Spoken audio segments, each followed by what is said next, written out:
on est honoré d'être là et c'est un grand plaisir de pouvoir présenter notre belle entreprise et notre activité auprès d'autant d'entreprises tunisiennes. Donc, je vous remercie, M. Benjima, à tout le monde pour votre écoute aujourd'hui.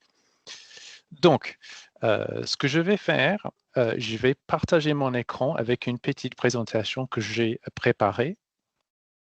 Ce qu'on va faire aujourd'hui, c'est de vous présenter trois choses. On va parler du groupe déjà pour que vous fassiez une meilleure compréhension, connaissance de notre entreprise et de notre activité, qui nous sommes, pourquoi on est leader et également on va parler de notre approche, notre philosophie qui se traduit également dans une approche, une méthode spécifique qui est assez innovatrice et effectivement bien acceptée, bien connue au niveau international. Et troisièmement, on va parler de notre offre pour le bilan, notamment la solution technique, le logiciel, et je vais faire appel à ma collaboratrice Pauline Lançon à cet instant-là pour vous faire une petite démonstration et parler un petit peu de cet accompagnement qui est très important, effectivement, comme me disait M. Benjamin. Donc, je présente ces deux premiers points consécutivement. Alors, donc, une slide bien dense, mais effectivement, une historique bien dense également chez Climate Partner. Nous sommes une entreprise qui existe depuis effectivement 20 ans, plus ou moins. La méthode qui a été créée date depuis 2006, mais on existe depuis 20 ans. Le fondateur a été élu à l'époque jeune entrepreneur allemand, justement pour cette approche innovatrice de concevoir une solution technologique pour démocratiser, vulgariser quelque part la mesure du bilan carbone. Donc, vous allez voir que la technologie, c'est vraiment au cœur de notre stratégie, de notre business plan, de notre approche. Pourquoi?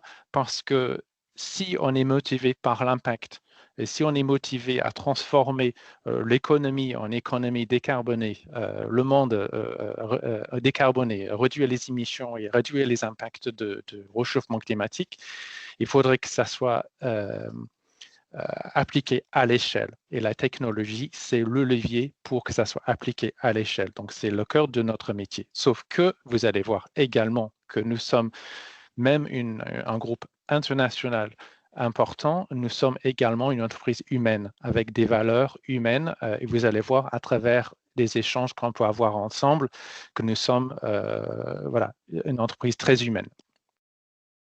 Donc, grâce à cette longue expérience historique, nous avons effectivement grandi. On est plus de 500 personnes dans le monde avec plus de 8000 clients maintenant. Je vais vous présenter dans la slide subséquente une petite organigramme de l'entreprise pour que vous compreniez un petit peu plus l'organisation générale.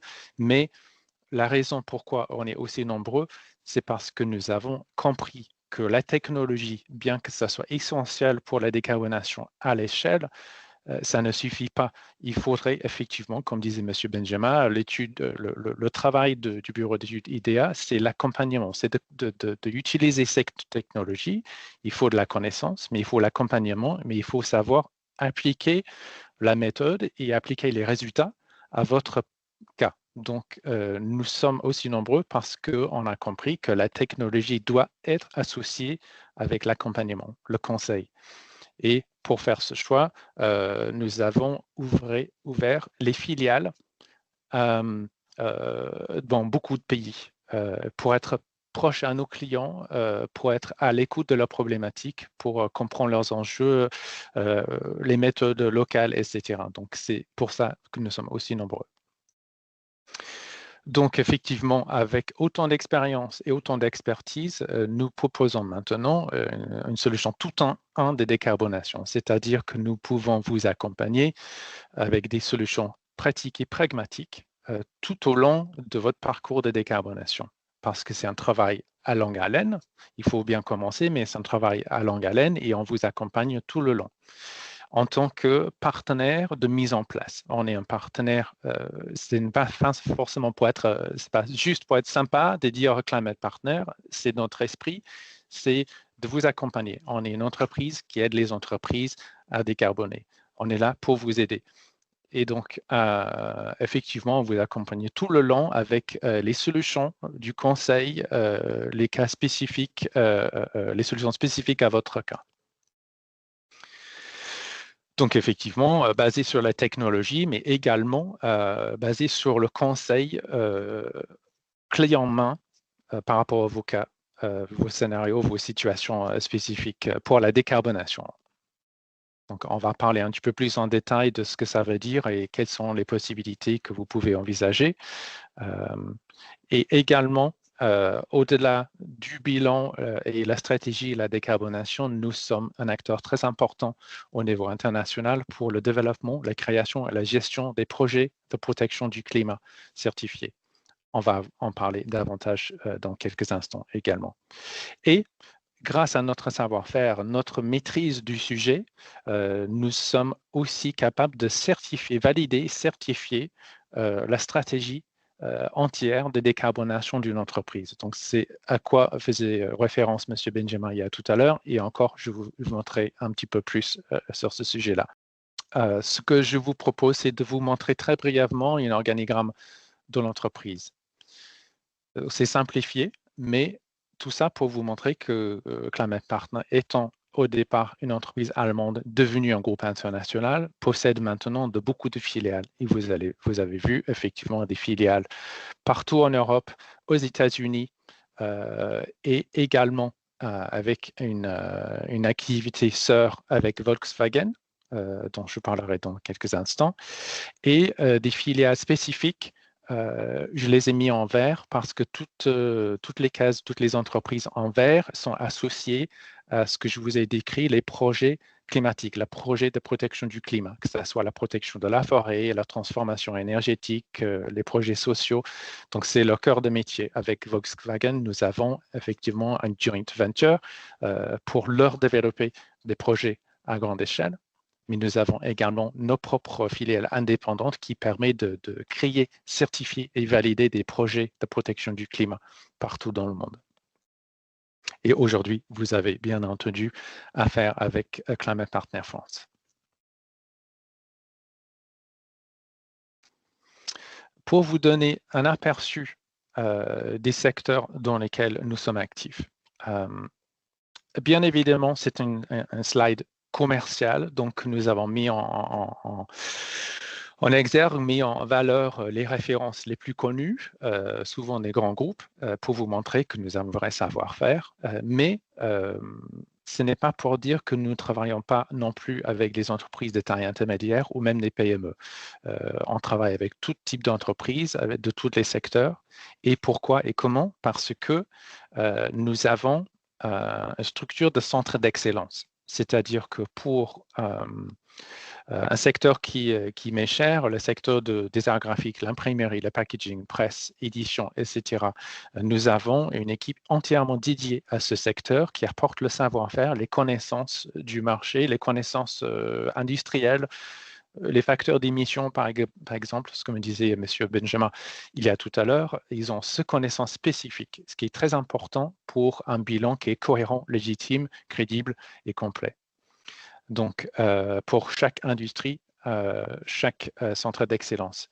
Et j'ai envie de dire que tous les secteurs ici ne sont pas représentés. Je peux parler de notre service food, notre service beverages, industriel, etc. Donc, vous êtes entre les bonnes mains sur ce point.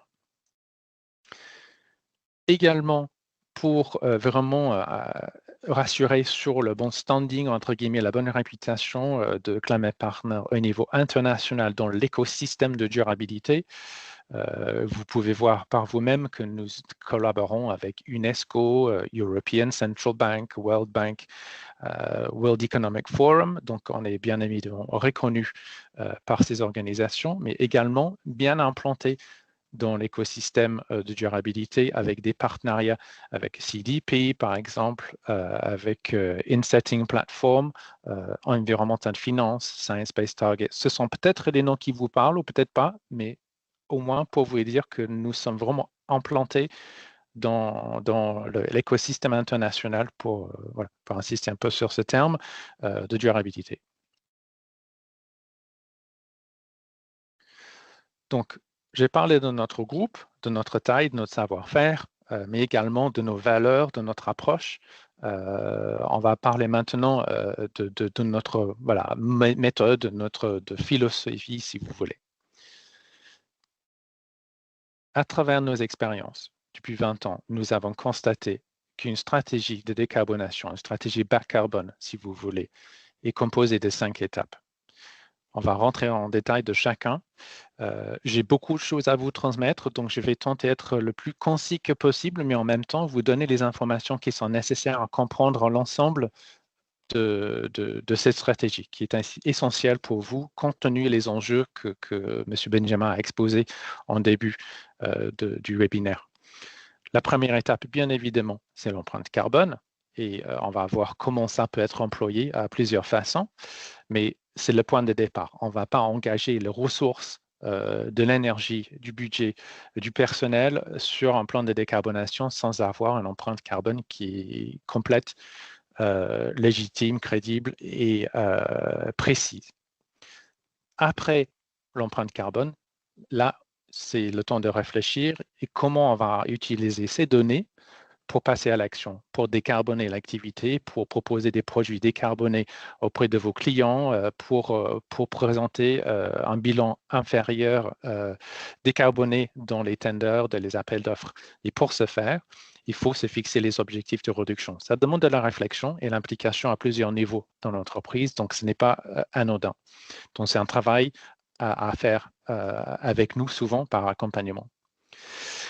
Ces 2 premières étapes sont effectivement plus théoriques, essentielles, mais théoriques. Donc, si on veut vraiment passer à l'action par rapport à la décarbonation, c'est la 3e étape qui est l'essentiel, c'est-à-dire de mettre en place les mesures de réduction qui vous permettent d'atteindre les objectifs que vous vous êtes fixés.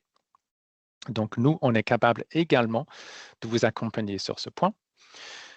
Et en faisant ce cycle, entre guillemets, de décarbonation ou décarbonisation de cycle régulier, il y a aussi une autre approche, une autre initiative qui est essentielle, c'est de financer la protection du climat en même temps que vous travaillez sur votre propre empreinte. On va parler de votre chaîne de valeur et également la contribution carbone ou la compensation carbone que vous pouvez faire en dehors de votre chaîne de valeur. Ces 2 actions complémentaires et essentielles pour faire face à la crise climatique.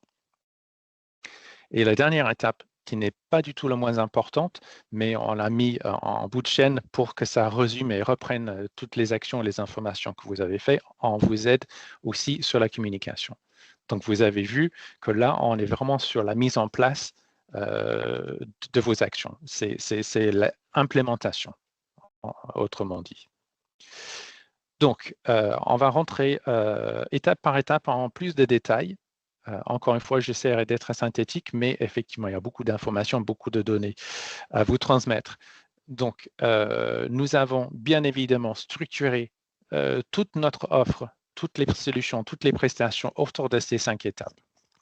Et vous avez vu effectivement l'empreinte carbone des entreprises, c'est le cœur du sujet aujourd'hui, mais il existe également l'empreinte carbone des produits, comme M. Benjamin en faisait référence il y a tout à l'heure. C'est une spécialisation chez nous. Ce n'est pas par accident que nous sommes rentrés chez Aldi, Lidl, Rewe, DW, etc. C'est parce qu'on est rentré par ce biais-là avec cette spécialisation et avec une maîtrise maintenant de toute la chaîne retail, distribution, diffusion. Après, les offres sont également réparties les 4 étapes suivantes. Donc, on vous aide à fixer les objectifs. On vous aide également à mettre en place les mesures de réduction réelles et concrètes. On vous aide également à financer les projets climatiques et de communiquer de façon transparente, que ce soit via le reporting, que ce soit via la communication plus marketing et communication volontaire. Donc, pour parler empreinte carbone, pour revenir sur vraiment le sujet, le cœur du sujet d'aujourd'hui, nous sommes praticiens, on peut le dire, du Greenhouse Gas Protocol, le GHG Protocol. C'est le protocole, la méthodologie la plus connue dans le monde. Et si vous faites partie vous faites partie d'une chaîne de valeur, une supply chain de vos clients, et vous avez aussi un supply chain derrière vous, cet échange avec toutes les parties prenantes devient beaucoup plus simple si on parle tous de la même langage. Et quand on parle des émissions scope 1, 2, 3, ce sont des catégories des émissions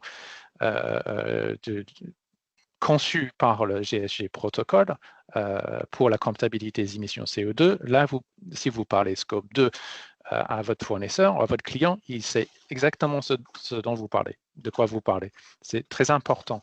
Il existe d'autres méthodologies, des méthodologies nationales, ad hoc, etc. Mais là, si vous faites partie d'une chaîne de valeur, c'est important d'utiliser un langage qui est le plus accepté. C'est notre philosophie et c'est pour ça, effectivement, qu'on rencontre autant de succès avec notre méthodologie auprès des grandes marques de distribution et de producteurs. Vous avez vu, après, je ne sais pas quel est votre niveau de connaissance du sujet, mais le GSG protocole vous demande de catégoriser vos émissions en 3 niveaux. Scope 1, c'est les émissions qui sont directes émises sur le site de production ou le site d'activité, que ce soit un four ou du chauffage ou un incinérateur, ça peut être plein d'autres choses, mais également le flotte de véhicules intralogistiques, c'est les émissions directes, scope 1. Scope 2 et 3, ce sont les émissions indirectes. Scope 2, c'est, on va dire, indirect d'un pas, un maillon dans la chaîne, c'est-à-dire les émissions qui sont engendrées à votre mandat, à votre responsabilité, à votre demande pour vos activités, c'est-à-dire l'achat d'électricité, chauffage, refroidissement, etc. Donc, ce sont les émissions qui sont engendrées en dehors de votre site, mais à votre demande.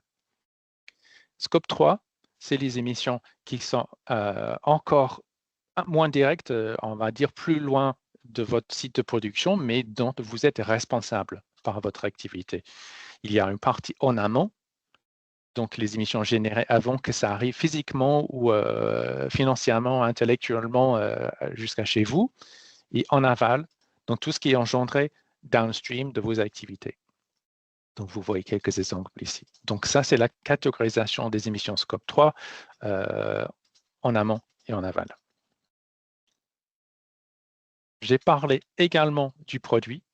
C'est toute une autre méthodologie, également décrite par le GSG protocole, mais ce n'est pas des scopes, en l'occurrence, ça s'appelle Product Carbon Footprint, PCF. Et ça suit la logique d'une analyse de cycle de vie du produit. En l'occurrence, vu qu'on est sur la comptabilité carbone, c'est une analyse de cycle de vie carbone, ACV carbone si vous voulez. Et ça prend en compte la vie du produit, de ses débuts jusqu'à la fin. Et quand on parle des débuts, on parle des matières premières utilisées, achetées, procurées pour la production, les emballages provisoires, la logistique entrante, après, bien évidemment, tout ce qui est nécessaire et les émissions engendrées par la transformation de la matière première en produit, la logistique sortante et la fin de vie. La fin de vie, c'est très important également de l'inclure. Notamment, un petit aparté là-dessus, si vos clients sont dans un des secteurs, dans les filières ciblées par le REP, responsabilité élargie du producteur, votre client est responsable des émissions fin de vie. C'est-à-dire que lui, il doit ajouter un écotaxe pour l'élimination, recyclage ou incinération du produit qu'il vend. Donc, si vous vendez un produit à lui, et lui, il est susceptible à ça, il va vous demander les émissions de fin de vie. Et le plus que vous êtes vertueux et décarbonisé là-dessus, le mieux c'est pour lui. La phase d'utilisation, c'est quelque chose à avoir ensemble. Parfois, simplement, ce n'est pas applicable. Imaginons, je prends un exemple exagéré, un journal. Un journal, il n'y a pas d'émission engendrée par l'utilisation du journal, la lecture, il n'y en a pas, ou peu vis-à-vis de la lumière, mais inquantifiable et infime. Sauf que pour une machine à laver, bien évidemment, ça consomme l'énergie pendant son utilisation. Et on peut imaginer aussi de quantifier quelque part les consommables qui sont dus à son utilisation. Donc, c'est du cas par cas, mais Les cellules bleues sont les parties essentielles. Donc, tout ça pour dire que nous avons la maîtrise parfaite de ces deux méthodologies. Ce sont deux méthodologies complémentaires que vous pouvez opérer et mettre en place avec nous. Je me permets également de rebondir sur un point qu'avait évoqué M. Benjamin. Effectivement, il existe, c'est un peu en vogue maintenant, les logiciels soit open source, clé en main, comment dire, gratuit, etc., qui vous permet d'une analyse ultra rapide.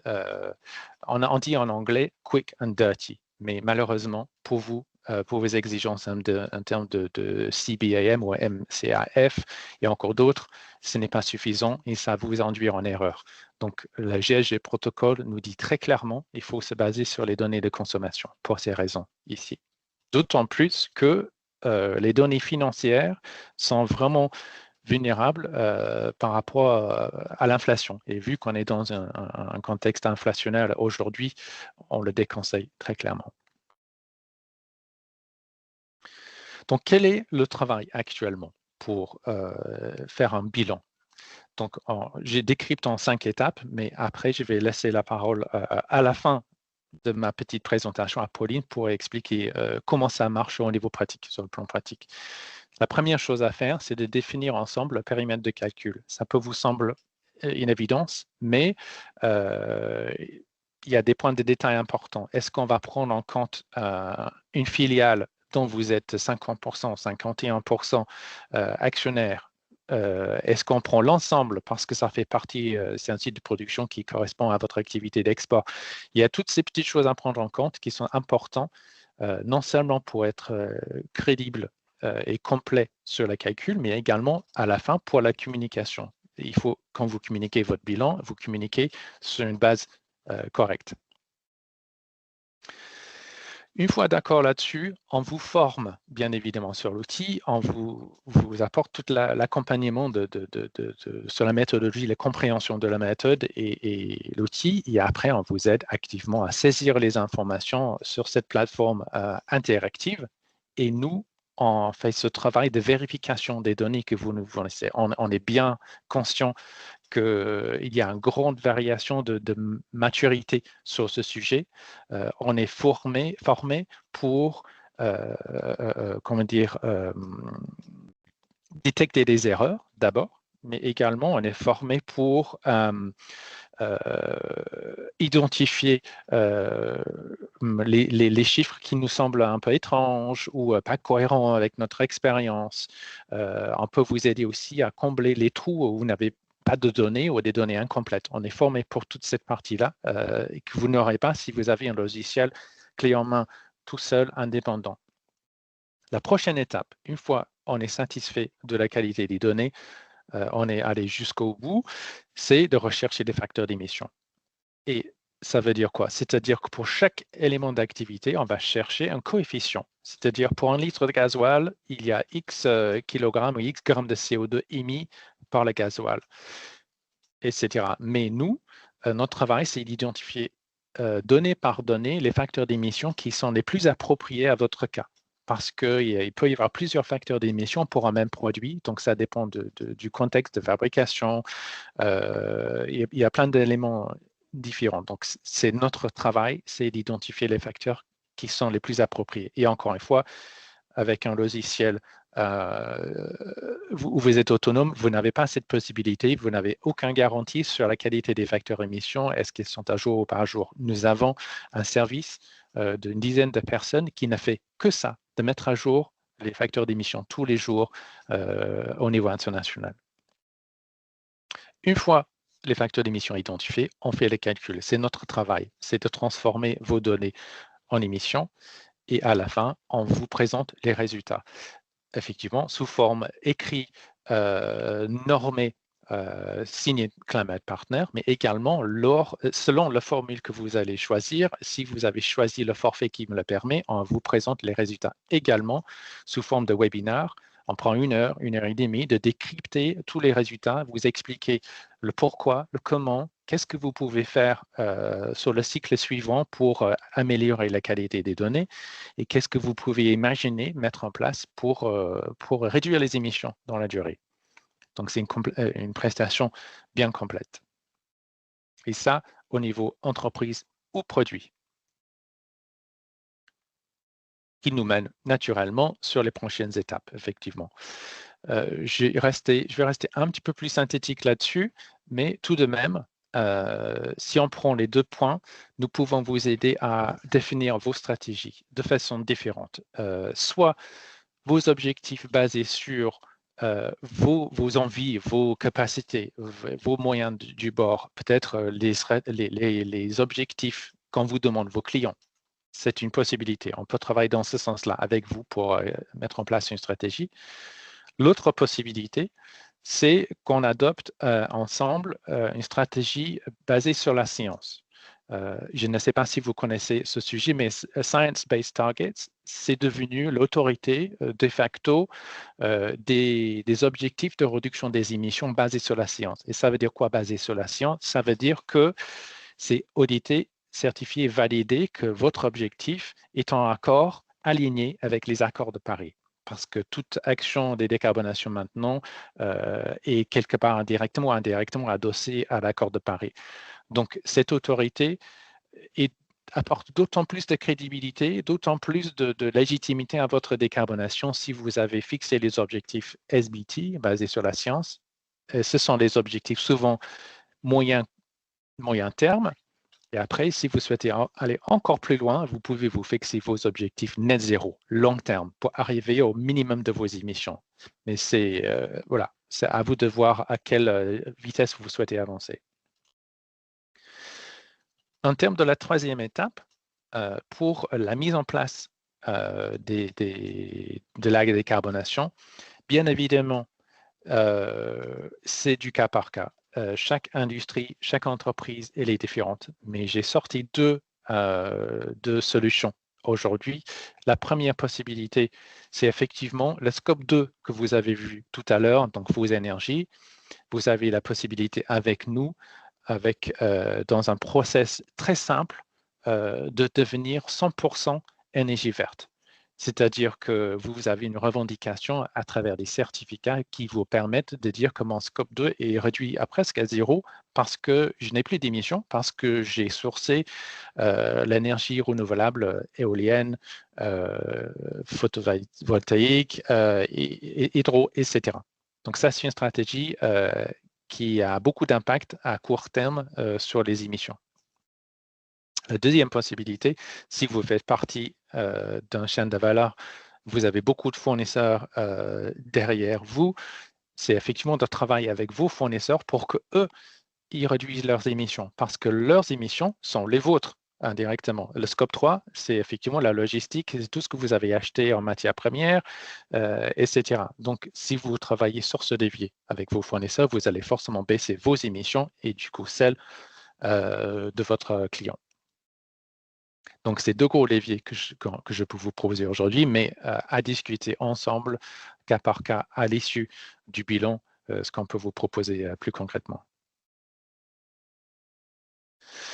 Donc, ça, souvenez-vous, on avait parlé des 3 premières étapes qui sont, on va dire, au sein de votre propre chaîne de valeur, votre supply chain, votre périmètre, votre responsabilité de vos émissions intrinsèques.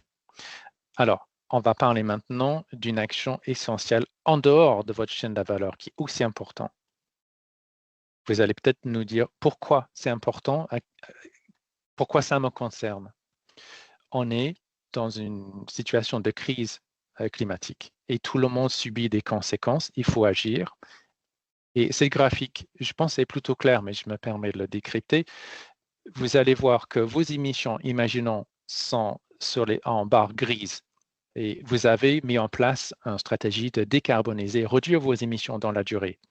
C'est super, c'est excellent, c'est ce qu'il faut. C'est ce que demande Science-Based Targets, c'est aligné avec les accords de Paris. Sauf que pendant ce temps, vos activités engendrent des émissions. Donc, qu'est-ce qu'on fait le temps qu'on émet trop, entre guillemets, des émissions CO2? Qu'est-ce qu'on fait? L'action à faire, c'est effectivement de soutenir les projets de protection du climat, surtout dans les zones qui subissent déjà des conséquences du réchauffement climatique.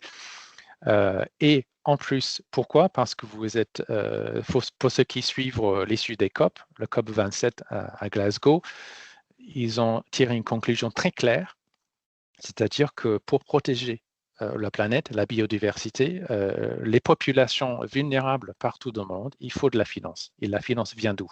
Pour l'instant, la finance ne vient pas des gouvernements, ça ne vient pas des œuvres caritatives, on va dire. L'entreprise a un rôle essentiel à mobiliser ce financement. C'est pour ça qu'on insiste dessus. Donc, cette double action de votre chaîne de valeur et ces projets-là, ça vous permet de faire tout ce que vous pouvez faire pour réagir contre le réchauffement climatique. Pour ce faire, je vous ai dit au départ que nous sommes développeurs de projets. Nous sommes également gestionnaires d'un portefeuille de projets partout dans le monde et nous avons plusieurs catégories. C'est un sujet pour notre jour, c'est toute une discussion sur les technologies différentes, diverses et variées, selon vos envies, selon vos clients, selon vos affinités. Il y a beaucoup de possibilités de choisir, mais sachez que nous avons tout un portefeuille de possibilités. Nos projets sont de grande qualité. Pourquoi? Parce qu'on sait qu'il y a un marché des crédits carbone qui devient un marché financier quelque part ou porté plus par la transactionnelle, sauf que ce marché est de plus en plus critiqué pour son aspect uniquement transactionnel. Nous, on porte beaucoup d'attention sur la qualité de nos projets et on assure déjà que les projets sont certifiés par des standards internationaux comme le Leader Gold Standard et encore d'autres. Elles sont auditées annuellement également pour une tierce entreprise pour qu'on soit sûr de la neutralité sur le sujet. Également, tous les projets contribuent aux objectifs de développement durable des ONU, au-delà du carbone, c'est-à-dire préserver la vie sur Terre, la vie à la mer, favoriser l'éducation, la création d'emplois. Donc, tous les projets ont ce qu'on appelle des co-bénéfices. Donc, c'est un vrai impact, c'est des actions réelles, ce n'est pas que de la transactionnelle. Donc, voilà les trois raisons plus ou moins, comme je vous l'avais évoqué, pourquoi cette initiative, cette activité est importante. Il existe dans notre portfolio pas mal de projets qui sont basés en Afrique. On peut en parler davantage, bien évidemment, mais sachez qu'à la demande, on peut vous fournir des propositions proches à vous, géographiquement proches à vous, on va dire plus au niveau d'affinité. Mais sachez qu'il y a des produits de technologies différentes, forestières, agriculturelles, etc. Énergie renouvelable. Également des projets sociaux, en l'occurrence un projet d'eau potable qui permet effectivement de fournir l'eau potable aux populations locales sans qu'ils aient besoin de faire recours à la déforestation pour chauffer, brûler le bois, pour chauffer l'eau, pour purifier l'eau, par exemple. Si vos clients qui sont forcément intéressés par vos activités sont basés en France ou en Allemagne ou en Autriche, en Suisse, nous avons un projet innovateur qui permet effectivement de faire une action à l'étranger pour protéger la forêt brésilienne, par exemple, mais aussi une action en France locale qui peut parler intellectuellement à vos clients. Donc, faites-nous la demande, on vous en parlera davantage. Également, M. Benjamin, il a parlé effectivement de Climate Partner Impact. Vous l'avez vu, c'est une des cases vertes au début de la présentation. C'est de la filiale de Climate Partner, non seulement qui est axée sur les projets de protection du climat, mais c'est ceux qui développent les projets de zéro. Ça veut dire quoi? Ça veut dire qu'il y a une entreprise importante qui ne veut plus être comment dire, vulnérable par rapport au crédit carbone sur le marché, les critiques qu'il peut y avoir sur la qualité. Il souhaite créer son propre projet avec son cahier de charges avec ses exigences de qualité, la technologie qu'il le veut, et il se fait accompagner par Climate Partner Impact pour développer le projet de zéro. La possibilité alternative de Climate Partner Impact, c'est effectivement de faire bénéficier des entreprises des projets qui ont été démarrés. Vous pouvez financer, investir dans ces projets que nous avons créés à moyen et long terme pour effectivement avoir un projet qui vous correspond, mais également à une base plus stable et plus sereine par rapport à votre investissement, plutôt que voilà, d'être face aux fluctuations du marché. Très rapidement, je parle de la communication. Effectivement, cette slide parle effectivement de la CSRD, en l'occurrence. La CSRD, c'est ce que M. Benjamin faisait référence au départ comme ESG. C'est le reporting extra-financier qui maintenant devient de rigueur pour les entreprises au-delà de 500 salariés en 2026. Vous voyez ici, et ce support vous serait partagé à la fin de la présentation.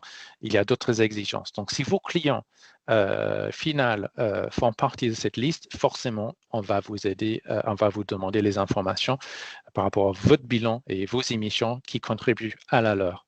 Donc, nous, on aide les entreprises à décrypter ce sujet, soit directement, celles qui sont directement concernées, celles qui sont indirectement concernées également, via de la formation, par exemple.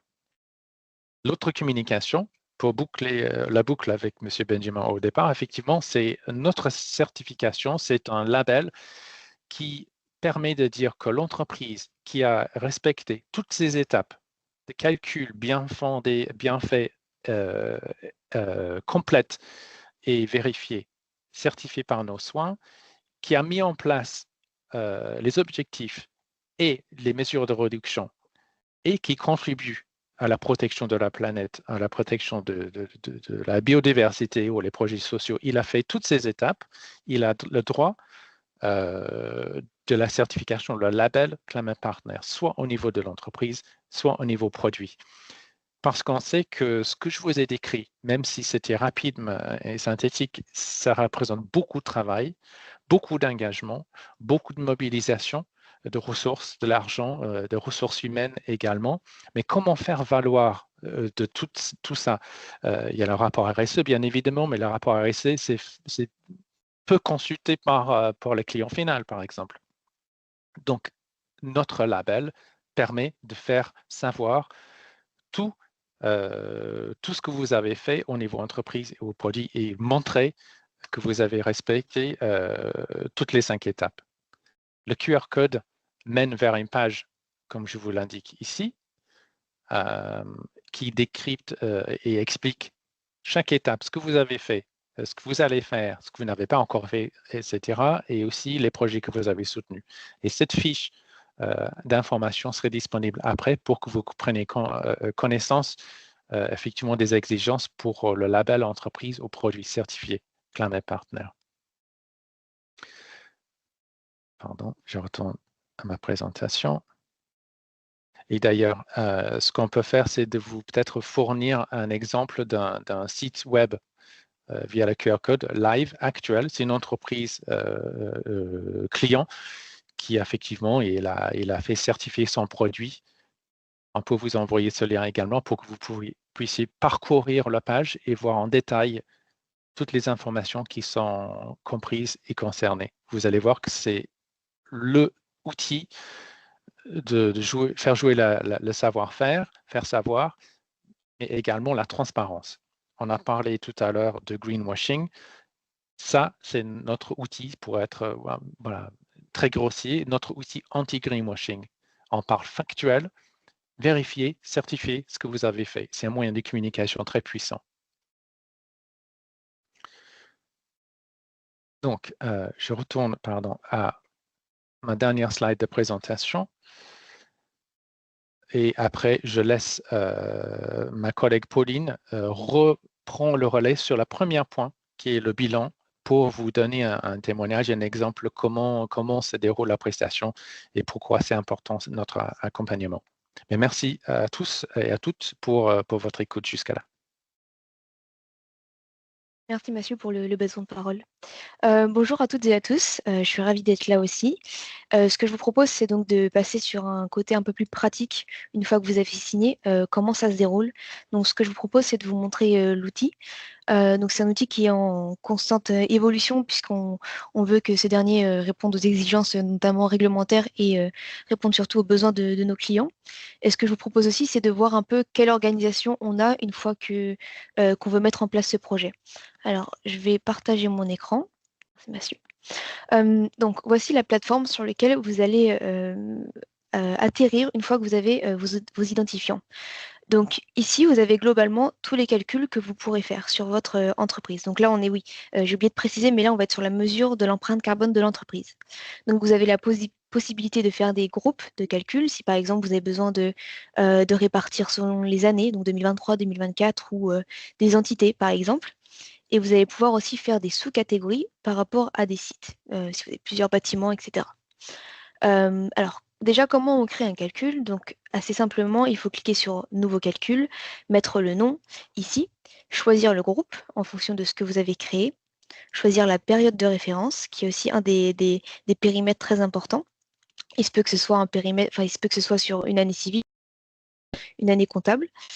Vous avez aussi la possibilité d'ajouter des indicateurs, donc par exemple le nombre d'employés, pour qu'à la fin, vous puissiez avoir le nombre, enfin, les kilos, les tonnes de CO2 équivalents par employé pour avoir certains indicateurs.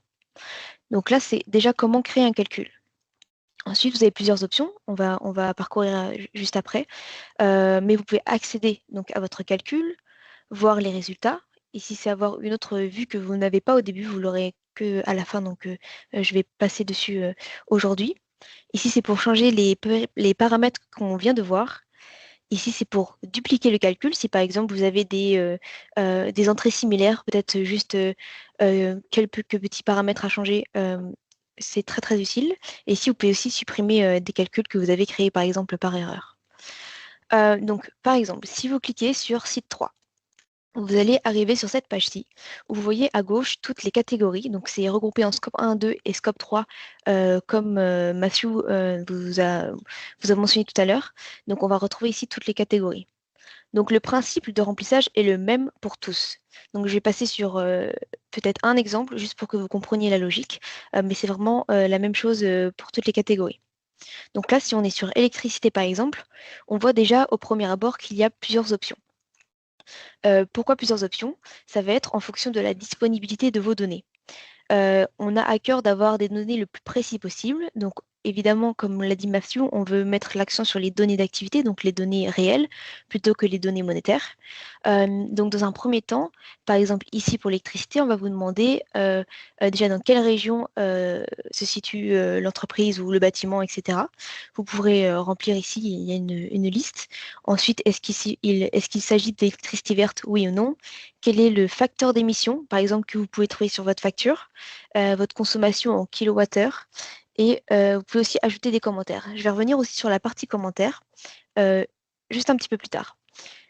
Si par exemple, dans ce cas-là, vous n'avez pas de facteur d'émission sur la facture, pas de problème, c'est pas grave, on va passer à l'option 2.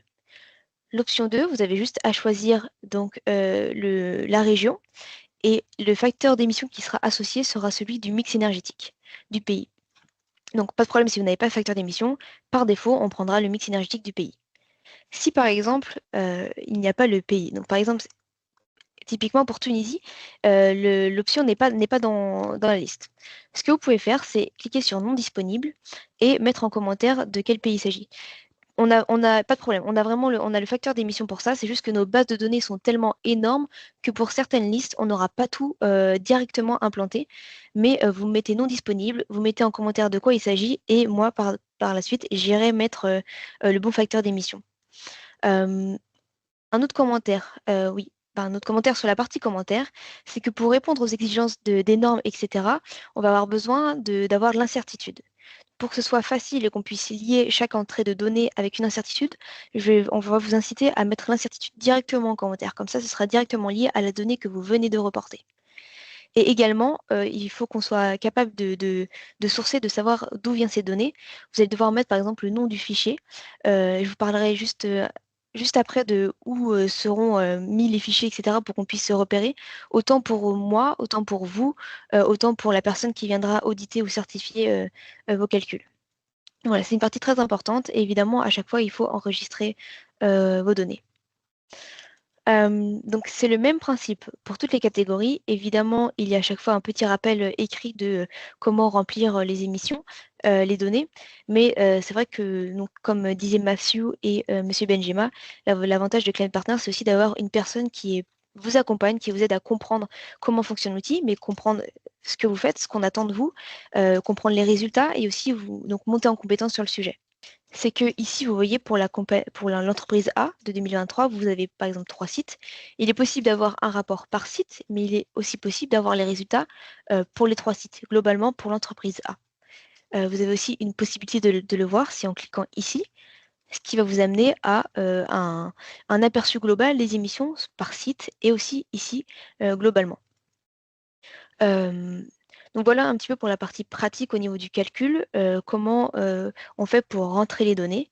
Quelque chose aussi que j'ai oublié de mentionner, c'est que par exemple, si je vais, imaginons, sur la partie chauffage, dans la liste, vous avez donc un nombreux choix d'options, mais entre crochets, il y a bien l'unité aussi qui est attendue. Si par exemple vous avez du gaz naturel en kilowattheure ou en mètre cube, c'est très différent.